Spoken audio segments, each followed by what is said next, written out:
a lot of folks can't even receive services, like, particularly, I'm thinking about kids in who are in foster care systems.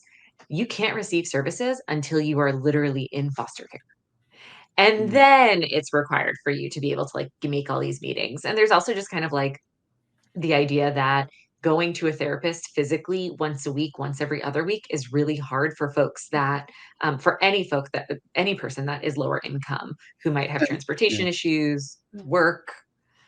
There's And like sorry to interrupt, so many Sabrina, but pieces. Yeah, no, go for it. this so to your point about coming into the system for children to get services, I don't know if you've experienced this or witnessed this, Destry, but I've seen where sometimes there have been social workers who know that a family needs to have some of these issues addressed, but they don't have the means without coming into the system. So they're literally will bring them in. They've brought them into the child welfare system in order to get the services that they need to address some of the issues, because without coming into the system, like you said, they're not going to receive those services and they're going to stay out there unserved. So I don't, have you experienced that, Destry, or?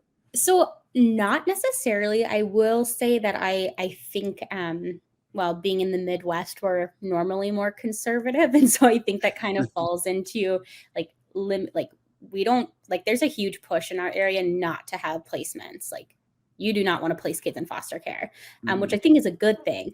So I've actually never had a situation where a kid has needed services. We have a lot of contracts set up in this region that as long as they are working, like they don't have to be in foster care to like, we have a lot of contracts set up for in-home therapy and ABA services and MST therapy. I mean, all these different things that we just have a really good partnership with. And so we're usually, for the most part up here, able to connect them.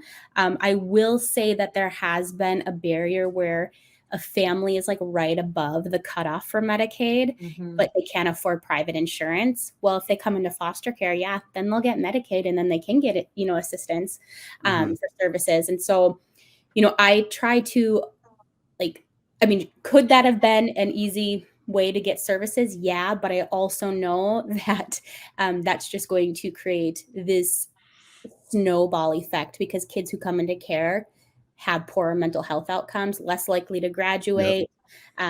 They're less likely to, go to college. I mean, to have employment. They're more likely to be homeless, involved in human trafficking.